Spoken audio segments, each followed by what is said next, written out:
Greetings everyone, this is Endarire. Also, this is as loud as my microphone will go. And welcome to this video where I show you my summoning-based Necromancer, primarily for skeletons, where we're soon to take on the Ubers, also known as Uber Tristram. In terms of stat point allocation, I have enough base strength, meaning enough points I put into here without my gear, to be able to equip all my stuff. Likewise with dexterity. I just like being independent of gear so that I can wear all my gear. For dexterity, I have enough dex so that I block 75% of the time with Triangle's shield. I put the rest of the stat points into vitality. Now, for my mercenary, Diane, we have Andariel's Visage, which is useful for the Cannot Be Frozen corruption, as well as a bonus to all skills, and lifesteal. Her weapon is a Gut Siphon. The plus 30% attack speed increase comes from 2 jewels, and the 3 sockets come from the 3 socket corruption. Her job primarily is to shoot things and slow things so they get fewer turns. And Gut Siphon's primary ability, for me, is its slows target by 25%. It also helps that this also steals some life and has a chance to open wounds. Open wounds against the Ubers is especially useful because it prevents them from automatically healing. For her chest piece, she's wearing a mage plate with the Treachery rune word, which is primarily done for the increased attack speed and faster hit recovery.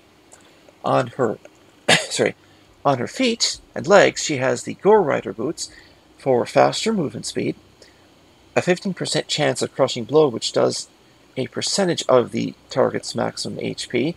It can't reduce a subject below 65% of its maximum HP. 15% deadly strike for double damage, 10% chance of open wounds, which stacks with other sources of open wounds, and some more defense. Around her waist, she wears Nosferatu's Coil for more increased attack speed, more lifesteal, a better crit chance, and an even greater slow amount on her targets, plus some corrupted in fire resistance. On her hands, finally, she has Thiglaw's Pincers, mostly useful for slowing her target by 25% every time she hits. So, she's slowing her target by a significant amount every hit, which also stacks with other means of slowing targets. Now, here are the rest of her stats. Pause the video if you just want to see it. Now, in terms of Earthand's gear, on his main equipment set, he has Triangle's set. Notice the Golden Radiance. He has Triangle's head, Triangle's scales or chest piece, Triangle's wing or shield, Triangle's girth or belt, and Triangle's claws or heavy bracers. I like this set because it gives a bonus to, well, all Necromancer skills, as well as giving access to some new skills, primarily Meteor. It gives a bonus to mana, and it gives a bonus to mana regeneration, and very importantly, it gives plus 50 to all resistances. Around his neck, for his primary set, he is wearing Mara's Kaleidoscope. On his fingers, he is wearing the Stone of Jordan and a Wisp projector. So, everyone say hi to Wispy, this glowing red-orange thing. Hi, Wispy!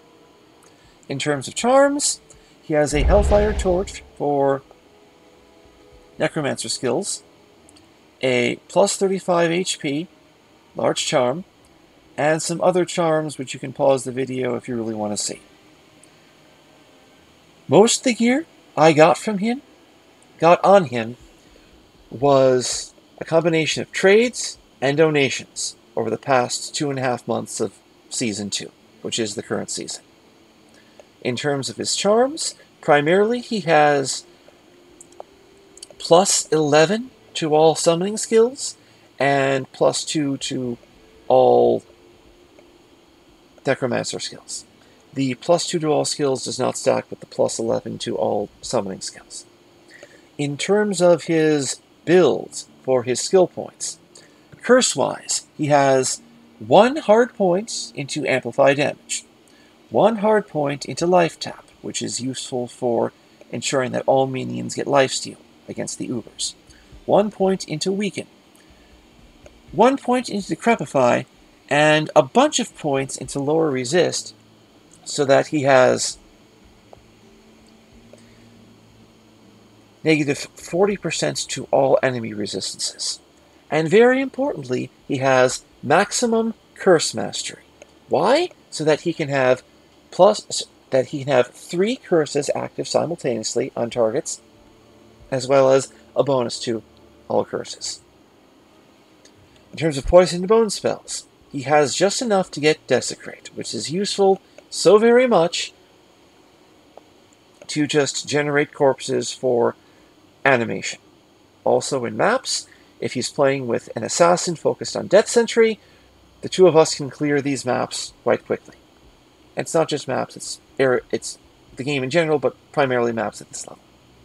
In terms of summoning skills, he is focused on being a skeletal summoner, which means maximum skeletal mastery, maximum raised skeleton warrior, maximum raised skeleton mage, 1 point into revive, because any more than this is a waste of points, 1 rank into clay golem, because it's good to be able to have another pet that can slow things upon hit, 1 point into golem mastery, and so far nothing else into fire golems nor iron golems, and of course 1 point into blood warp, because it's very good to be able to teleport. To teleport. Now, I kept 2 skill points remaining, just in case I wanted to allocate them to something after I learned more about the Ubers, because this is my first time.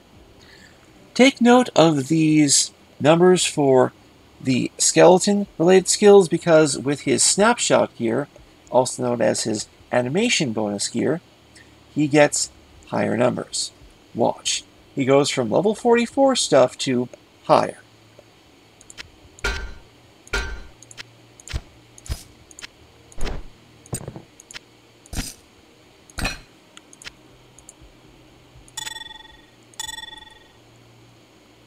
So, with this, now we have level 49 Skeletal Mastery, level 47 Raised Skeletal Warrior, and Raised Skeletal Mage also at level 47. But wait! There's even more, which is even better. Because he has some snapshot gear, which I've prepared for him in terms of his shield and his weapon, things are even higher. He has the arm of King Leoric and a Bone Flame. The arm is done for the bonus to summoning skills, and the Bone Flame is done for the +3 to all necromantic skills. Which brings us to a grand total of 54 Skeletal Mastery, 52 Skeletal Warrior, and 51 Skeletal Mage. From what I've heard, it's possible to beat Uber Tristram with level 35 skeletons, but it's just slow and painful. Starting around level 40, maybe level 45, things become easier, and by level 50, if you know what you're doing, or you're just very good at adapting and you're otherwise properly prepared, you can get rid of the Uber bosses without much help or any help from your mercenary.